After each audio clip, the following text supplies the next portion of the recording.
అప్పుల బాధలు వెంటాడుతున్నాయా? అయితే 6 JVR వారి జాతిరత్నాలు ధరించండి. నటుడు కోట శ్రీనివాసరావు గారి మృతి యావత్ సినీ ప్రపంచాన్ని దిగ్భ్రాంతికి గురిచేసింది. కొన్ని రోజులుగా అనారోగ్యంతో బాధపడుతూ ఉన్నారు. తెల్లవారుజామున ఆయన కాలం చేసినటువంటి పరిస్థితి ఉంది. అయితే కోట శ్రీనివాసరావు గారి జీవితంలో కొన్ని ముఖ్యమైనటువంటి ఘటనల గురించి మాట్లాడుకోవాల్సిన అవసరం ఉంది. ఆయన అద్భుతమైన సినిమాలు చేశారు. అద్భుతమైన నటన, అద్భుతంగా చాలా అవార్డులు వచ్చాయి. ఇవన్నీ సినిమా జీవితంలో సాఫీగా సాగిపోతున్న సమయంలో కొన్ని వివాదాల్లో కూడా ఆయన ఇరుక్కున్నారు. కొన్ని వివాదాలు చుట్టుముట్టాయని చెప్పాలి. ముఖ్యంగా పరభాషా నటులకు సంబంధించి ఆయన చేసినటువంటి విమర్శలు సినిమా ఇండస్ట్రీలో ఒక వేడిని రాజేసిందని చెప్పాలి. ముఖ్యంగా ప్రకాష్ రాజ్, కోట శ్రీనివాసరావు, ప్రకాష్ రాజు వీళ్ళ వ్యవహారం ఉప్పు నిప్పులా కొనసాగిందని చెప్పాలి. ఎందుకంటే కోట శ్రీనివాసరావు ఇక్కడ తెలుగు సినిమా ఇండస్ట్రీలోకి వచ్చి అనేకమైనటువంటి పాత్రలు పోషిస్తూ ఉన్నారు. గొప్ప విషయం, ఆయన గొప్ప నటుడు, అందులో ఎలాంటి ఇబ్బంది లేదు. కానీ అసలు టైం సెన్స్ లేనటువంటి వాళ్ళు, పంక్చువాలిటీ లేని వాళ్ళు, క్రమశిక్షణ లేని వాళ్ళు ఈ విధంగా మన సినిమా ఇండస్ట్రీ ఆయన్ని గౌరవించటం, మన సినిమా ఇండస్ట్రీ అలాంటి వాళ్ళని ఎంకరేజ్ చేయటం ఎంతవరకు కరెక్టు? దట్టు ఇక్కడ తెలుగులో అద్భుతంగా నటన చేసేవాళ్ళు లేరా? ఆయన పోషించే పాత్రలు ఏవైతే ఉన్నాయో, ఆయనకి ఏదైతే అవకాశాలు ఇస్తున్నారో ఆ అవకాశాలు ఇక్కడ తెలుగు సినిమా ఇండస్ట్రీలో ఉన్నటువంటి ప్రముఖ నటులు కోల్పోతూ ఉన్నారు.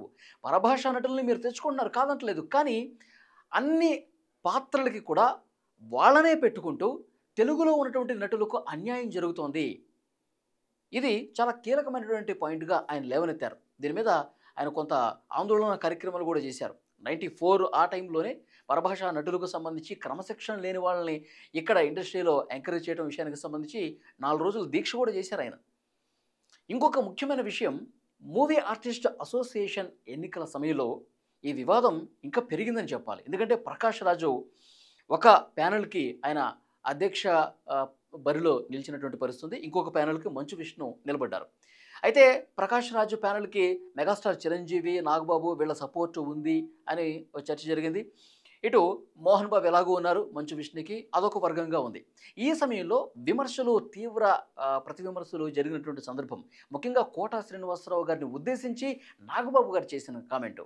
కోట శ్రీనివాసరావు గారిని ఉద్దేశించి నాగబాబు గారు అంటే గతంలో ఎప్పుడూ కూడా ఆ స్థాయిలో కామెంట్ చేయాల. ప్రకాష్ రాజ్ గారి కారి గోటికి కూడా సరిపోడు కోట శ్రీనివాసరావు గారి అని చెప్పి నాగబాబు గారు మాట్లాడటం, ఈయన చాలా తీవ్రంగా స్పందించడం మనం చూసాం. ముఖ్యంగా ప్రకాష్ రాజ్ గారు సినిమాల విషయంలో టైంకి అసలు రాడు. రెండో విషయం, ప్రకాష్ రాజ్ గారు మిగతా నటీనటులందరూ కూడా వాళ్ళు టైంకి వచ్చి ప్రకాష్ రాజు కోసం వెయిట్ చేస్తూ ఉంటే ప్రకాష్ రాజ్ గారు ఇలా వచ్చేసి ఫాస్ట్గా హాయ్ హాయ్ హలో అని చెప్పేసి ఆయన షాట్లు ఏవైతే ఉన్నాయో, ఆయన పార్ట్ ఏదైతే ఉందో అది వెంటనే కంప్లీట్ చేసుకుని వెళ్ళిపోతాడు.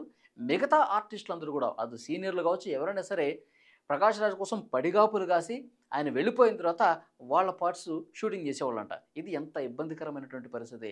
ప్రకాష్ రాజ్కి అంత విలువ ఇస్తున్నారు, ప్రకాష్ రాజ్కి అంత ప్రయారిటీ ఇస్తున్నారు. ఆయన క్రమశిక్షణ లేని వ్యక్తిగా ఉన్నా సరే, ఆయన మన భాషకు సంబంధించి మన రాష్ట్రానికి సంబంధించిన వ్యక్తి కాకపోయినా సరే, ఈ విధంగా ఆయన నెత్తిన పెట్టుకోవడం, తలకెత్తుకోవడం ఎందుకు? ఇక్కడ ఉన్న వాళ్ళని ఘోరంగా అవమానించడమే కదా. ఇలాంటి క్రమశిక్షణ లేనటువంటి వ్యక్తికి నేను సపోర్ట్ చేయను, నేను మంచు విష్ణుకే సపోర్ట్ చేస్తాను అని కోట శ్రీనివాసరావు గారు చాలా స్పష్టంగా మాట్లాడిన పరిస్థితి. అంటే నేను ఎందుకు చెప్తున్నానంటే, ముక్కుసూటిగా ఉండే వ్యక్తి కోట శ్రీనివాసరావు గారు. ఏదున్నా సరే మనసులో ఏది పెట్టుకోకుండా బహిరంగంగా బాహాటంగానే చెప్పారు. ఆ మూవీ ఆర్టిస్ట్ అసోసియేషన్ ఎన్నికల్లో సో డెఫినెట్గా చిరంజీవి గారు గొప్ప నటుడు. చిరంజీవి గారి విషయానికి సంబంధించి నేనేమి చెప్పట్లేదు. సరే, ఆయన ప్రకాష్ రాజ్కి సపోర్ట్ చేస్తున్నాడా లేదా అది వేరే విషయం.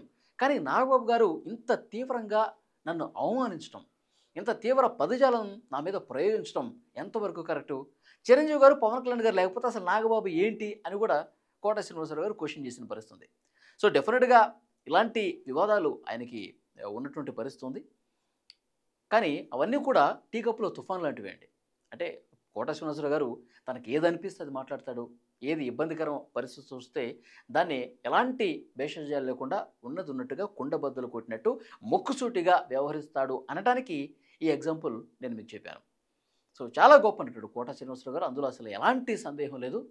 100% అద్భుతమైనటువంటి పాత్రల్లో ఒదిగిపోయి అద్భుతమైన నటన కనబరిచి ఎన్నో ఎన్నో ఎన్నో గొప్ప గొప్ప పాత్రలు పోషించి ఎన్నో గొప్ప అవార్డులు కూడా సొంతం చేసుకున్నటువంటి వ్యక్తి కోటా శ్రీనివాసరావు గారు. ఒక విలన్గా కాదు, ఒక కమెడియన్గా కాదు, తెలంగాణ యాసతో అద్భుతంగా విలనిజం పండించడంలో కోటా శ్రీనివాసరావు గారు తర్వాత ఎవరైనా ఇంకా ఎన్నో అద్భుతమైన పాత్రలు పోషించారు. తండ్రిగా, సహాయ నటుడిగా ఇంకా చాలా చాలా పాత్రలు ఈయన పోషించారు.